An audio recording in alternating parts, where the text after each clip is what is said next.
Baik, kita lanjutkan. Oke ya, sekarang kita mulai sisi kontroversinya. Kita lihat pelan-pelan, tidak usah kaget. Jadi kata Ar-Razi, hakikatnya manusia itu tidak membutuhkan nabi, tidak memerlukan wahyu atau kitab suci atau mukjizat.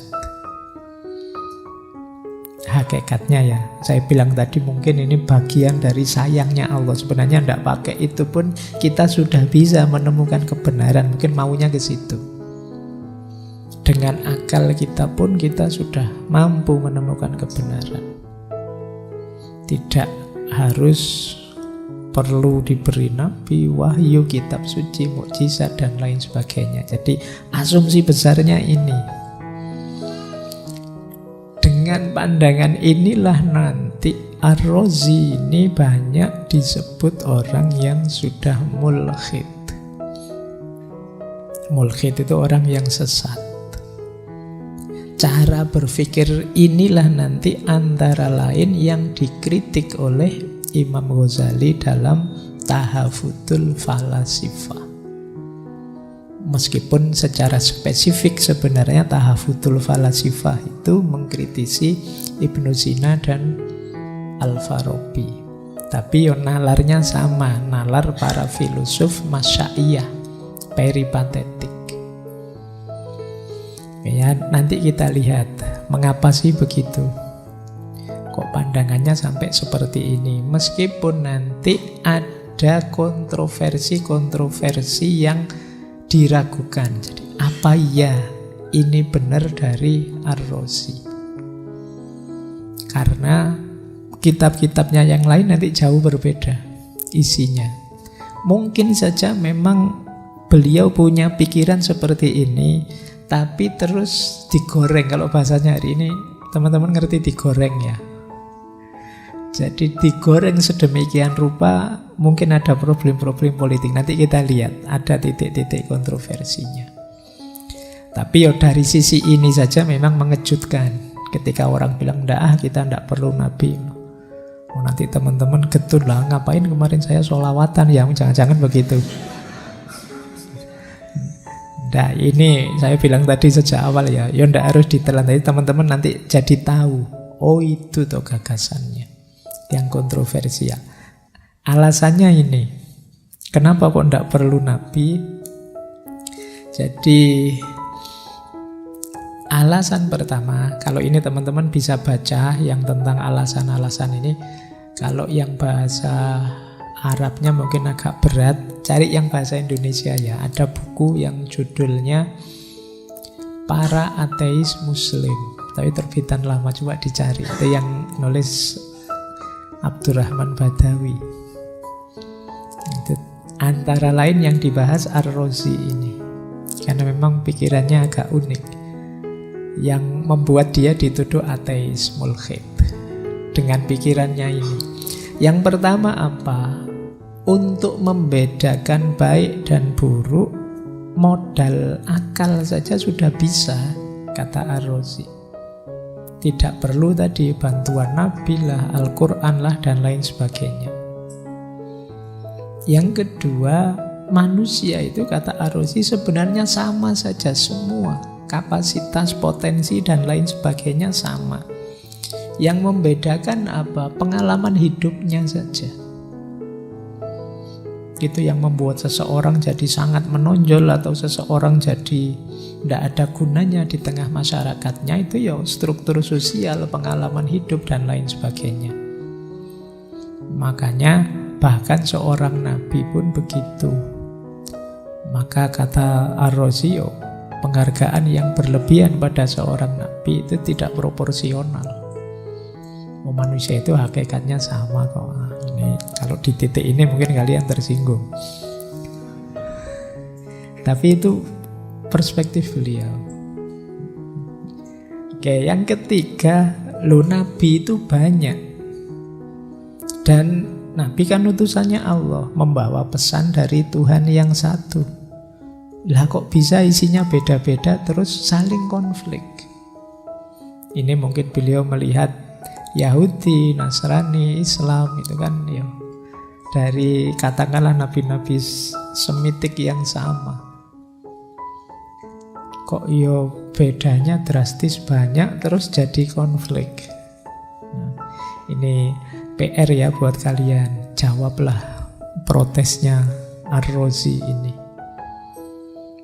Dan seterusnya nanti kalian boleh googling ya, coba dibaca beberapa terjemahan yang kontroversial karya Ar-Razi ini. Saya tidak masuk ke situ karena nanti panjang, tapi kita bahas sebentar kontroversinya, polemik yang terjadi gara-gara gagasannya Ar-Razi ini. Ada biografernya Ar-Razi yang terkenal yaitu Al-Biruni. Al-Biruni ini menulis kitab yang judulnya Risalah fi Fihris Kutub Ar-Razi. Di risalahnya Al-Biruni ini disebut ya, kitabnya Ar-Razi yang kontroversial ada dua. Yang pertama judulnya Fin Nubuwah, yang kedua Fi Khiyalil Mutanabbin. Fin Nubuwah itu artinya tentang kenabian, Fi Khiyalil Mutanabbin itu tentang trik-triknya seorang yang ngaku-ngaku nabi. Ya, ini yang tidak kuat angkat tangan ya. Jadi kitab ini kontroversial memang, meskipun nanti ada yang meragukan. Al-Biruni lebih lengkap referensinya tentang Ar-Razi. Al-Biruni terus bilang, iya sih kitab ini memang kontroversial, dianggap sesat. Tapi ini kalau di cross check, dihadapkan dengan karya Ar-Razi yang lain, rasanya kok kontradiksi ya. Kata Al-Biruni, Ar-Razi juga nulis kitab risalah yang judulnya Fi Wujubid Da'watin Nabi ala man nakaro bin nubuwah. Ya kalau bahasa Indonesianya tentang kewajiban menyebarkan ajaran Nabi terhadap mereka yang mengingkari kenabian. Lah kok beda? Yang benar yang mana? Atau risalah kedua judulnya Fi anna lil insani kholikon mutkinan hakiman, bahwa manusia itu punya pencipta yang bijaksana dan sempurna. Jadi beliau nulis kitab seperti ini ya apa ya pantas disebut ateis, disebut mulhid, anti nabi. Tapi kok dua kitab sebelumnya tadi isinya sampai sebegitunya? Ini sampai hari ini masih misterius, orang masih menebak-nebak. Sebenarnya Ar-Razi ini seperti apa sih? Sayangnya dua kitab yang terakhir ini tidak utuh lagi, sulit dilacak sampai utuh. Ini yang membuat orang masih salah paham sampai hari ini pada Ar-Razi. Ada lagi yang membuat orang ragu-ragu. Salah satu masterpiece-nya Ar-Razi itu kitab Tibbur Ruhani, pengobatan jiwa. Di kitab ini, kalau kitab ini teman-teman boleh cari, masih ada. Di kitab ini justru Ar-Razi mengharuskan manusia menghormati pembelajaran agama dan berpegang teguh pada agama untuk dapat kenikmatan di akhirat, surga, keridhaan Allah. Di situ juga Ar-Razi mengharuskan kita menghormati Nabi, baik pribadinya maupun sirah atau sejarahnya. Ini mulai kan saya sebut polemik karena ini orang mulai ragu, ini beneran apa ya ini gagasannya Ar-Razi. Tapi kalau dilihat dua kitab yang awal yang disebut sesat tadi, kok ya memang nisbatnya pada Ar-Razi. Atau orang ini memang gagasannya evolutif, atau kitab itu ada konteksnya sendiri. Mungkin konteksnya yaitu tadi, ini kok umat beragama jadi tidak mau mikir, malas mikir, tidak mau berkembang, maunya pasrah saja, tidak maju-maju akhirnya. Sama kan kayak Nietzsche tiba-tiba bilang Tuhan sudah mati, kita yang membunuhnya. Itu kan mau mengkritik Orang kok beragama mentalnya jadi mental budak, tidak kreatif, tidak mau memperjuangkan mimpinya sendiri. Alasannya Tuhan. Itu kan kayak orang beragama yang kalau ada apa-apa ya sudah takdirnya, Pak. Kuliah tidak lulus-lulus, ya mungkin Allah menginginkan seperti ini, Pak. Ya kan, kamu hampir DO masih bilang semua ada hikmahnya kok, Pak. Nanti Allah yang ngatur semuanya, Pak. Ini kan kalau istilahnya Nietzsche kan ini kayak mentalnya budak, tidak berani memperjuangkan nasibnya sendiri. Tapi keberagamaan banyak orang kan ada yang seperti ini. Sebenarnya itu yang diserang oleh Nietzsche. Ya kalau memang gara-gara Tuhan kita males, mental budak, bunuh saja Tuhannya, kata Nietzsche begitu. Oke, baik. Ini polemik pertama, ini bahan diskusi ya. Pokoknya malam hari ini materi kuliah beneran biar kalian rasanya kayak kuliah di filsafat. Kedua, ada profesor filsafat Islam dari Kairo. Beliau ini banyak mentahqiq tulisannya Ar-Razi, Syekh Abdul Latif Al-Abd. Beliau menelaah ternyata tuduhan-tuduhan mulhid kepada Ar-Razi, tuduhan sesat pada Ar-Razi itu berasal dari kitab A'lam An-Nubuwah karya Abu Hatim Ar-Razi, sama-sama dari Roy. Cuma Abu Hatim Ar-Razi ini dari kalangan Ismailiyah, Syiah. Nah, yang ini agak rival kalau dengan Ar-Razi. Makanya kata Syekh Al-Abd, kelompok Ismailiyah Syekh Abu Hatim ini sering salah paham terhadap pandangan-pandangan Ar-Razi. A'lam An-Nubuwah itu diklaim oleh Abu Hatim itu hasil diskusi beliau dengan Ar-Razi. Nah, ini juga dikuatkan oleh Syekh Shahrostani, seorang sejarawan. Kata Syekh Shahrostani, tuduhan pada Ar-Razi itu memang harus diragukan karena yang membuat kaum Ismailiyah, yang kelompok ini memang sering diserang oleh Syekh Ar-Razi. Jadi ini ada kemungkinan ini problem politik. Politik itu kan kadang ngeri, banyak hoaxnya. Jadi kita sulit membedakan mana yang benar, mana yang salah kalau sudah kepentingan ikut bermain. Kalau dalam politik itu kan kalau sudah senang ya dipuji-puji terus setinggi langit. Kalau sudah benci ya pokoknya dijelek-jelekkan terus, bahkan baik-baiknya tidak diakui, kebalikannya. Oke, saya tidak tahu yang malam hari ini ikut ngaji ada yang partisan politik apa enggak. Semoga tidak begitu ya. Ya monggo saja, karena ya politik penting. Kalau dunia politik tidak teratur, hidup kita juga tidak akan nyaman. Mungkin ngaji kayak gini juga tidak akan nyaman kalau politiknya jelek. Jadi ya penting orang-orang baik masuk ke dunia politik. Tapi ya itu tadi, hati-hati karena jebakannya banyak. Sama ketika kita bulan lalu membahas Syekh Badi'uzzaman Said Nursi itu loh, yang sampai beliau berdoa, A'udzubillah minasyaitoni wassiyasah. Aku berlindung pada Allah dari setan dan politik. Ya boleh kalian baca itu kalau pas di medsos kok ada gegeran politik, ya kamu baca doa itu ya. A'udzubillahi minasyaitoni wassiyasah. Oke, baik, kita lanjutkan. Masih panjang polemiknya. Ini yang ingin meneliti boleh dilacak lebih jauh. Ada Paul Krauss. Paul Krauss ini ahli tentang filsafat Arab. Beliau nulis Islamic Philosophy. Kata beliau, iya memang penyesatan pada Ar-Razi itu banyak ditulis dalam kitab A'lam An-Nubuwah, A'lamun Nubuwah. Di situ Syekh Abu Hatim Ar-Razi bilang, saya ini berdebat dengan seorang mulhid. Sayangnya, kata Paul Krauss, Siapa mulhid ini secara definitif tidak disebut oleh Abu Hatim Ar-Razi ini, sehingga tidak dapat dipastikan yang dimaksud oleh si Abu Hatim ini ya Ar-Razi tadi.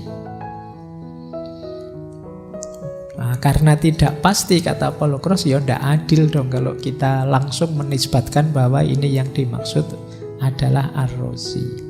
Sebenarnya mungkin ada di halaman-halaman awal A'lamun Nubuwah, tapi sayangnya kata Paul Gross halaman awal A'lamun Nubuwah itu sudah tidak ada lagi, tidak ditemukan. Nah, sehingga orang jadi derajatnya masih dzon, anggapan-anggapan sesat pada Ar-Razi ini kalau melihat ini. Bahkan lebih jauh ada Peter Adamson. Kata Peter Adamson, sama beliau juga ahli filsafat Arab, kata beliau Abu Hatim mungkin salah memahami argumen-argumennya Ar-Razi. Kalau kata Peter Adamson, yang ditentang oleh Ar-Razi sebenarnya adalah yang pertama, mukjizat yang dipakai untuk membuktikan kenabian. Orang kalau hanya menunggu dan mengandalkan mukjizat, ya pada akhirnya memang akalnya tidak main. Jadi selalu menuntut bukti yang luar biasa. Dianggapnya alam ini tidak luar biasa, jadi minta bukti yang aneh-aneh. Kita baru yakin orang ini hebat kalau bisa jalan di atas air, bisa menyembuhkan penyakit apa saja. Kita kan punya kecenderungan begitu. Kalau ada mukjizat, jadi kalau belum ada mukjizat kita tidak percaya. Kalau ada mukjizat baru yakin. Jadi kalau orang ini bisa melakukan hal luar biasa, kita baru yakin. Jadi ini menunjukkan kita malas berpikir. Jadi Ar-Razi pandangannya dia, kalau selalu menunggu mukjizat, mengandalkan mukjizat untuk meyakini kebenaran, ya akal tidak jalan berarti.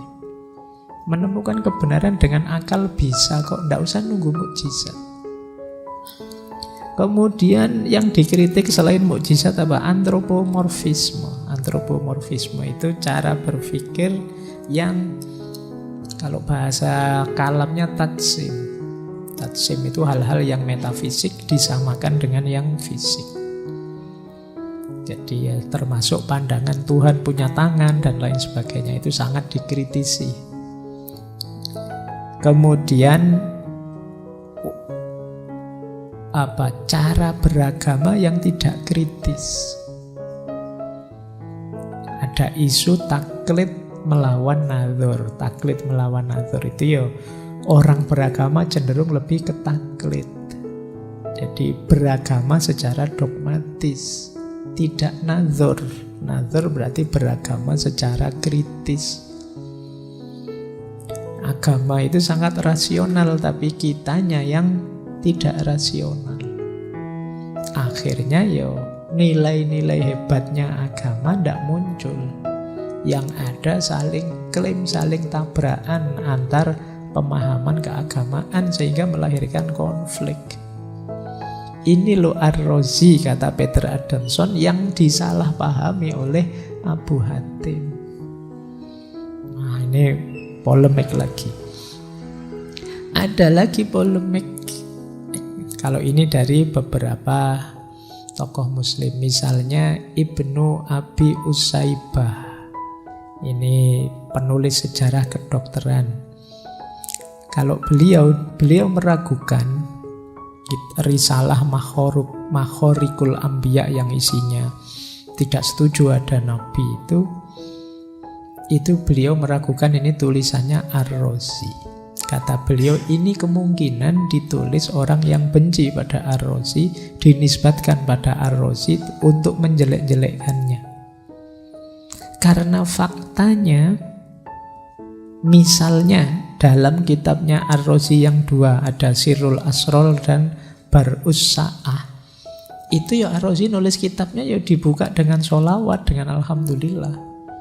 Nah itu terjemahannya. Semoga Allah melimpahkan sholawat pada ciptaannya, pada Nabi Muhammad dan keluarganya, dan seterusnya. Semoga Allah melimpahkan sholawat pada Sayyid kita, Sayyid ya bukan Habib, kekasih kita, penolong kita, dan seterusnya. Kalimat seperti ini itu kok rasanya tidak sinkron dengan yang tadi, anti nabi, anti wahyu, dan seterusnya, sehingga dia disebut seorang ateis.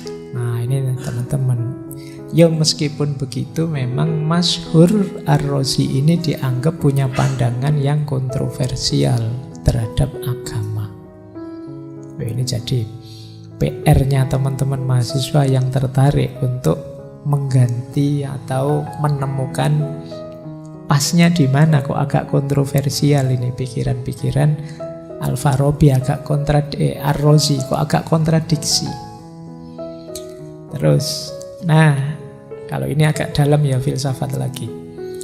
Yang kontroversial lagi selain pandangan-pandangannya tentang kenabian tadi adalah ini, pandangan tentang Al-Qudama Al-Khamsah. Tulisannya cilik-cilik. Saya mau mecah-mecah, khawatir nanti idenya terpecah. Tidak apa-apa ya, wis, nanti kamu copy saja PowerPoint-nya.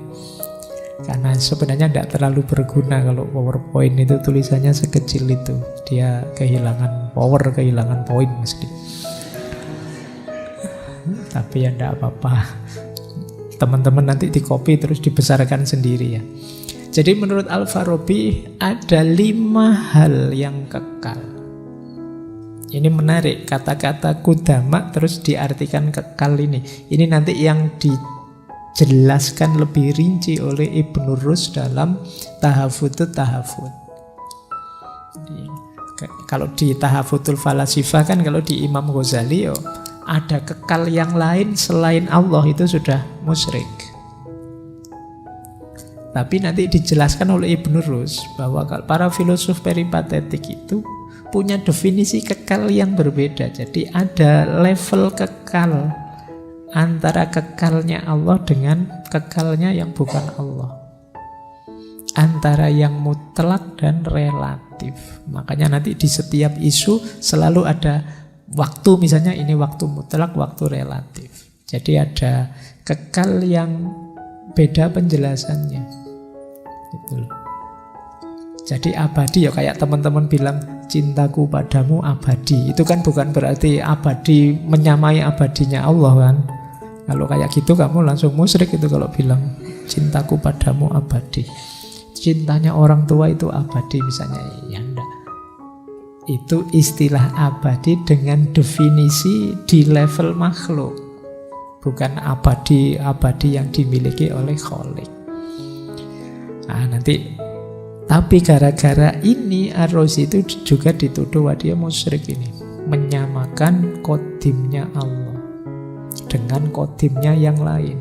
Jadi di Al-Qudama Al-Khamsah ini menarik sebenarnya, bicara tentang kosmologi, tentang realitas.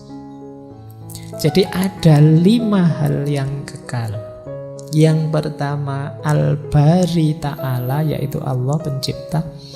Yang kedua An-Nafs Al-Kulliyah atau jiwa universal. Yang ketiga Al-Khayula Al-Ula, materi pertama.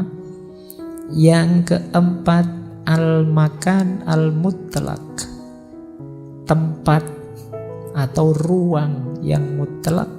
Dan yang kelima Az-Zaman Al-Mutlak, waktu yang mutlak. Jadi Allah jiwa, materi, ruang, dan waktu. Ini 5 hal yang menurut Ar-Razi sifatnya niscaya, kudama, kekal, mutlak. Kalau Allah jelas, itu teman-teman kalau baca di kitab beliau yang terakhir, kitab yang terkenal kan, beliau menulis Siratul Falsafiyah. Jadi jalan para filosof, atau mungkin pasnya jalan filosofis. Nah, Al-Bari Ta'ala itu maksudnya Allah. Allah yang pencipta, Allah yang maha tinggi, yang maha tahu, yang maha sempurna. Itu di antara uraian-uraiannya Ar-Roziyah. Allah yang ketetapannya, kebijakannya selalu serius. Allah tidak pernah tidak sengaja atau iseng. Maka kata Ar-Rozi, sifat tidak sengaja itu tidak disifatkan kepada Allah, tidak boleh. Wahai Allah, zat yang tidak sengaja tidak ada. Allah selalu serius dalam menciptakan, sengaja. Segala yang diciptakan Allah pasti bermakna. Jadi kalian tidak usah khawatir, Pak saya ini manusia kok tidak ada gunanya ya Pak, saya itu tidak ada. Allah menghadirkanmu itu pasti bernilai karena Allah tidak pernah iseng. Ya kaliannya saja yang tidak serius. Allah menciptakanmu dengan sangat serius, kalian yang mengelola hidupmu tidak serius. Jadi ketidaksengajaan tidak disifatkan kepadanya. Segala kehidupan berasal darinya, sebagaimana sinar datang dari matahari. Tidak ada yang bisa menandingi dan tidak ada yang bisa menolak kehendaknya. Itulah Al-Bari Ta'ala, Allah. Itu Al-Qudama pertama. Yang kedua nafas, jiwa. Jadi roh atau nafas kuliah. Nafas kuliah itu jiwa yang universal. Jiwa ini, roh ini hidup dalam jasad. Dia terpenjara oleh jasad dan dia harus menemukan kebebasannya yang hakiki. Menemukan kesejatian dirinya sebagai bagian dari ranah ilahiyah. Jadi hakikat diri kita itu rohnya. Jasad ini bungkusnya yang memenjara kita. Cuma roh sering tidak sadar hakikat dirinya, malah terikat oleh yang jasad. Itulah mengapa Allah menganugerahkan akal. Dalam rangka apa? Biar bisa merenung, biar bisa berpikir, kemudian menemukan, oh ini toh hidupku yang hakiki itu. Biar tidak tertipu oleh yang materi, yang duniawi. Jadi di situ posisinya akal. Nah, karena bekal untuk menemukan kesejatian itu akal, maka kata Ar-Rozi, jalan untuk hidup hakiki itu filsafat. Kenapa? Filsafatlah yang mengajarkan kita cara mendayagunakan akal dengan baik dan benar. Jadi rangkaiannya di sini. Jadi Allah menciptakan kita, hakikat diri kita itu ruh kita, ruhani kita. Sayangnya ruh kita itu terpenjara dalam jasad sehingga lupa hakikat dirinya. Tapi Allah sayang pada kita, maka Allah menganugerahi akal yang itu kendaraan kita untuk menyadari kembali hakikat diri kita. Maka akal ini paling mulia, paling berharga karena berhubungan dengan kesadaran kita yang lebih hakiki. Jadi roh ini juga mutlak sifatnya. Kenapa? Ya buktinya kita ini faktanya hidup sekarang. Yang itu pasti tidak casingnya, tidak jasadnya saja. Buktinya apa? Ada orang mati. Kalau kata Hai bin Yaqdhan dulu kan dia heran kok ada yang ngasuh dia rusa kok mati. Ini fisiknya masih utuh, tidak berkurang satu pun apa. Tapi kok sekarang tidak bisa ngapa-ngapain. Pasti ada sesuatu yang dulu ada di dalam sekarang meninggalkan. Nah ini pandangan-pandangan tentang roh yang ada dalam jasad. Jadi yang kedua ini juga mutlak. Yang ketiga yang juga mutlak adalah materi. Jadi Ar-Rozi ini cara berpikirnya tentang materi mirip seperti Demokritos. Demokritos ya, bukan obat nyamuk itu loh. Itu Demokritos yang filosof Yunani kuno yang dikenal dengan teori atomnya.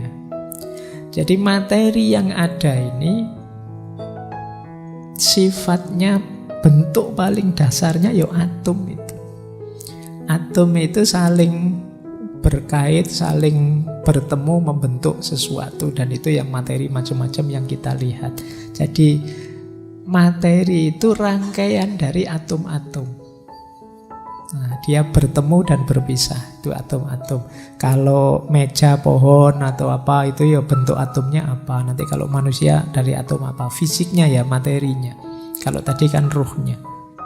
Jadi materi itu unsur paling dasarnya atom, yang itu saling bertemu dan berpisah. Jadi di end-nya materi itu kan mengurai jadi atom lagi. Kalau kita nanti meninggal, dimakamkan kan, terus hancur diri kita kan, berubah, mengurai, kembali lagi jadi atom-atom. Cara berpikir seperti ini itu adanya di Yunani kuno, Demokritos. Kalau teman-teman sulit membayangkan, bayangkan kayak mainannya anak kecil itu loh. Ya, Lego. Jadi Lego itu kan ini digabung-gabung jadi kuda-kudaan. Nah, nanti digabung-gabung lagi jadi apa? Nah, materi itu seperti itu.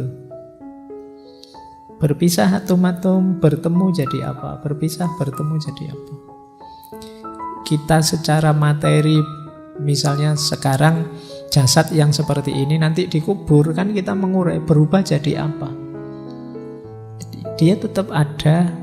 Kalau bahasanya kekal, tapi berubah wujud saja. Nah, ini juga mutlak. Ada sesuatu kan tetap pasti ada materinya.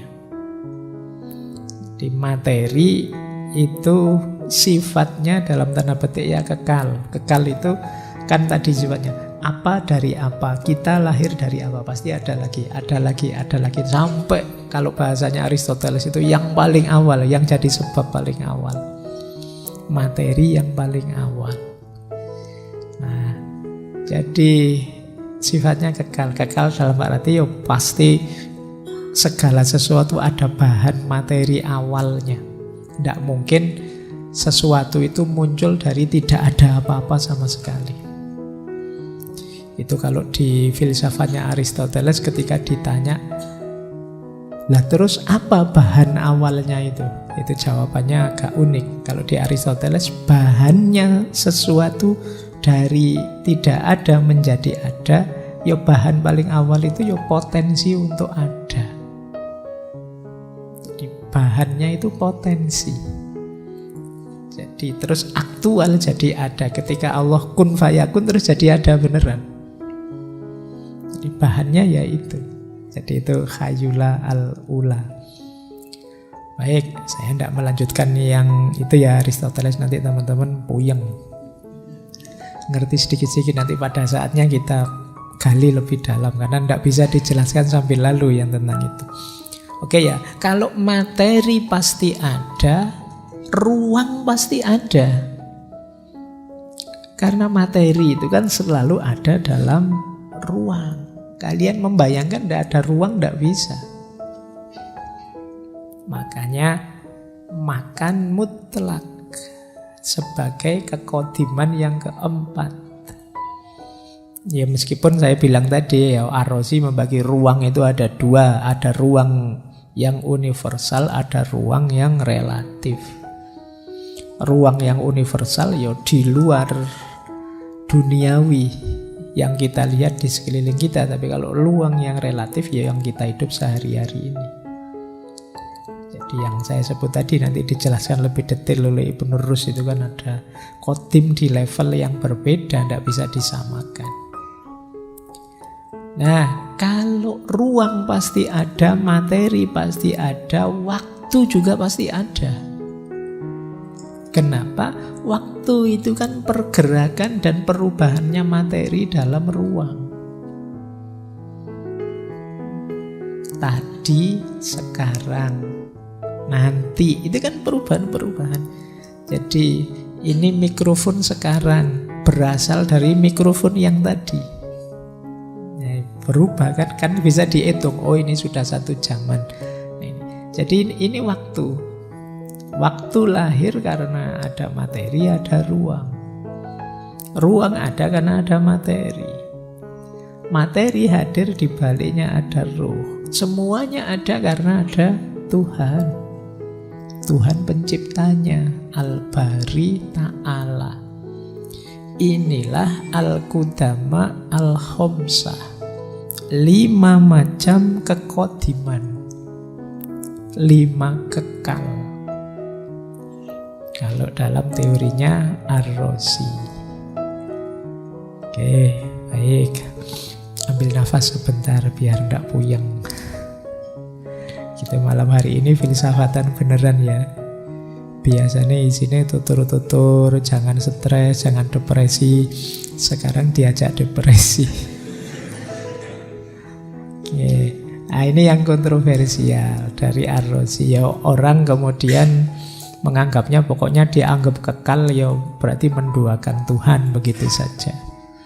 Padahal ya kan ada alurnya. Kalau dipakai alur nanti seperti ini. Jadi di sekitar kita ini kan ya dialektika materi-materi. Dan kalau itu materi, ya pasti berkaitan dengan ruang.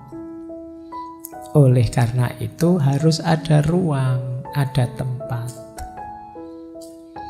Nah, tadi materi dan ruang itu kan berubah dan berganti, bergerak. Pergerakan materi dan ruang itulah yang disebut waktu. Berarti ya waktu harus ada.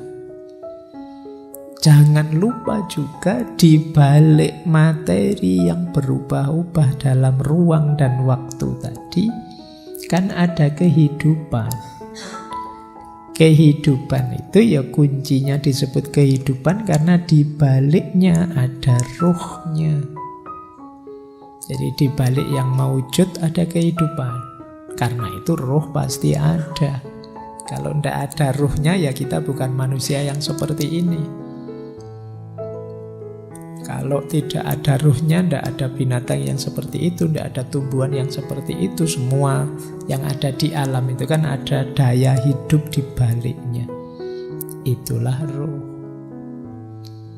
Ya kita punya ruh manusia, mungkin binatang, tumbuhan dengan ruhnya masing-masing. Jadi daya hidup yang ada di baliknya.